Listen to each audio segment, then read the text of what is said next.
জনগণের উদ্দেশ্যে বক্তব্যে সেনাপ্রধান জেনারেল ওয়াকারুজ্জামান বলেছেন, শেখ হাসিনা পদত্যাগ করেছেন। চলমান পরিস্থিতিতে অন্তর্বর্তীকালীন সরকার গঠন করা হবে। সেই সরকারের মাধ্যমে সব কার্যক্রম চলবে। রাষ্ট্রপতির সঙ্গে আলোচনার মাধ্যমে পরবর্তী করণীয় নির্ধারণ করা হবে। সব হত্যা ও অন্যায়ের বিচার করা হবে বলে আশ্বস্ত করেছেন সেনাপ্রধান। দেশবাহিনীকে ধ্বংসযজ্ঞ ও অরাজকতা থেকে সরে এসে শান্তি শৃঙ্খলা বজায় রাখার আহ্বান জানিয়েছেন সেনাপ্রধান ওয়াকারুজ্জামান।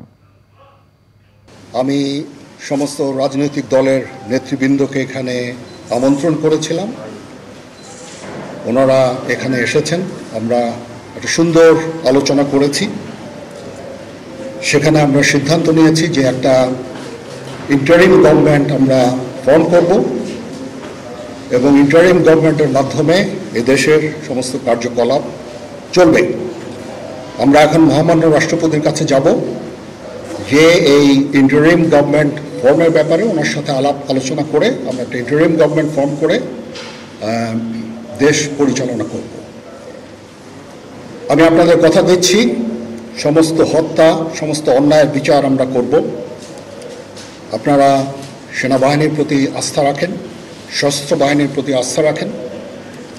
আমি সমস্ত দায়িত্ব নিচ্ছি। আপনাদের জানমাল এবং আপনাদেরকে আমি কথা দিচ্ছি যে আপনারা আশাহত হবেন না। ইনশাল্লাহ আপনাদের যত দাবি আছে সেই দাবিগুলো আমরা পূরণ করব এবং দেশে একটা শান্তি শৃঙ্খলা ফিরিয়ে নিয়ে আসব। আপনারা আমার সাথে সহযোগিতা করেন। দয়া করে আর এই ভাঙচুর, হত্যা, মারামারি, সংঘর্ষ এগুলো থেকে বিরত হন। আমি নিশ্চিত যে আপনারা যদি আমার কথা মতো চলেন, আমাদের সাথে যদি একসাথে যদি কাজ করি আমরা, নিঃসন্দেহে আমরা একটা সুন্দর পরিণতির দিকে আমরা অগ্রসর হতে পারব। আপনারা দয়া করে আমাকে সাহায্য করেন। মারামারি করে এই সংঘাতের মাধ্যমে আমরা আর কিছু অ্যাচিভ করতে পারবো না, আর কিছু আমরা পাবো না। সুতরাং দয়া করে আপনারা সমস্ত ধ্বংসযজ্ঞ, সমস্ত অরাজকতা, সমস্ত সংঘর্ষ থেকে বিরত হন এবং ইনশাআল্লাহ আমরা সবাই মিলে একটা সুন্দর ভবিষ্যতের দিকে আমরা অগ্রসর হব। প্রতিটা হত্যার বিচার করা হবে, প্রতিটা অন্যায়ের বিচার হবে। আমরা আজকে সুন্দরভাবে কথা বলেছি। সমস্ত দলের প্রধান দলের নেতারা এখানে উপস্থিত ছিলেন। আমি ওনাদের ইনভাইট করেছিলাম এখানে।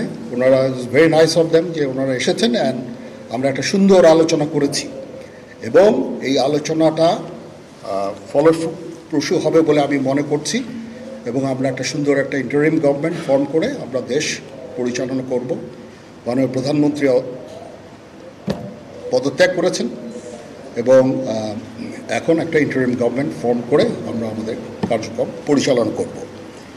আপনারা একটু ধৈর্য ধরেন, আমাদের কিছু সময় দেন। ইনশাআল্লাহ আমরা সবাই মিলে সমস্ত সমস্যার সমাধান করতে সক্ষম হব।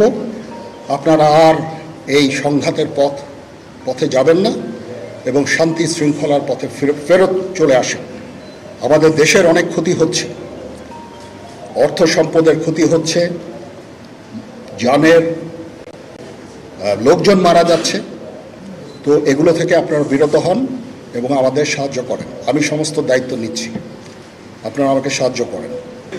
এখনও এটা খুব আর্লি স্টেজ। আমরা যাব মহামান্য রাষ্ট্রপতির সাথে যে আলাপ আলোচনার মাধ্যমে এটা আমরা করব।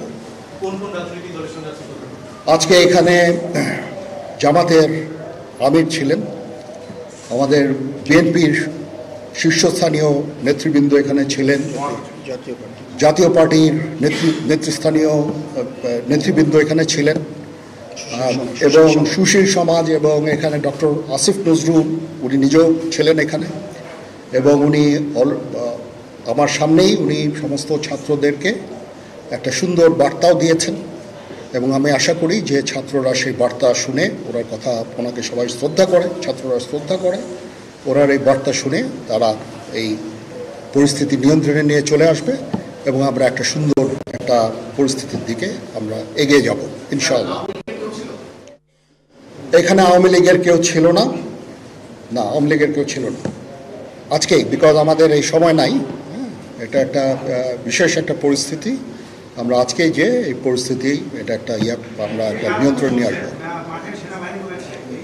সেনাবাহিনী শান্তি শৃঙ্খলা বজায় রাখার কাজ চালিয়ে যাবে এবং আপনাদের সবার দায়িত্ব, ছাত্রদের দায়িত্ব, রাজনৈতিক নেতৃবৃন্দ এবং রাজনৈতিক কর্মীদের দায়িত্ব হচ্ছে সেনাবাহিনীকে সাহায্য করা।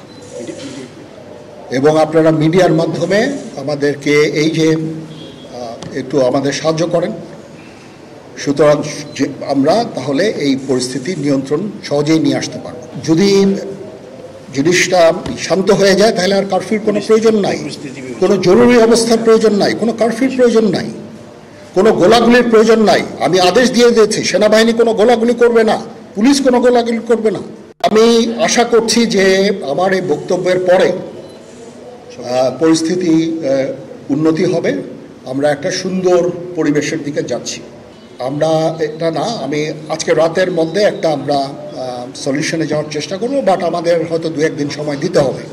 এখনও এটা টু আর্লি। আমরা যাচ্ছি যে আমরা কথা বলবো মহামান্য রাষ্ট্রপতির সাথে, আমরা একটা সুন্দর সলিউশনে আমরা পৌঁছাবো।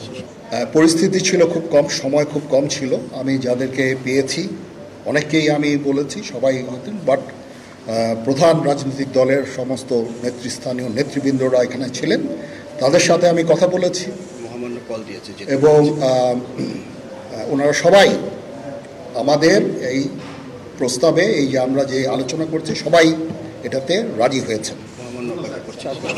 এখানে মমিনুল হক সাহেব ছিলেন, এখানে জামাতের আমির ছিলেন, জুনায়েদ সাকি উনি ছিলেন, তারপরে ডক্টর আসিফ নজরুল ছিলেন। আমরা সবাই মিলে এবং সবাই আমরা এটাতে একমত পোষণ করেছি। এখন ছাত্রদের কাজ হচ্ছে যে শান্ত হওয়া এবং আমাদেরকে সাহায্য করা। ছাত্রদের প্রতিনিধি বলতে আমি এখন ওনাদের কাউকে পাইনি। আমি ডক্টর আসিফ নজরুলকে রিকোয়েস্ট করেছি, যেহেতু ওনাকে ছাত্ররা শ্রদ্ধা করেন এবং উনিও একটা সুন্দর একটা ভিডিও মেসেজ উনি দিয়েছেন ছাত্রদের জন্য। আমি আশা করব যে এই ভিডিও মেসেজটাও কাজে হবে, কাজ দিবে। এইভাবে আমরা কাজ করে দিতে, আমরা কাজ করছি, আমাদের একটু কাজ করতে দেন, একটু সময় দেন, আমরা একটা সলিউশনের মধ্যে আমরা যাব ইনশাআল্লাহ। হ্যাঁ, আপনারা সবাই যারা আন্দোলনরত, যারা ছাত্ররা আছেন, আন্দোলনরত যত লোকজন আছেন, দয়া করে ঘরে ফিরে যান।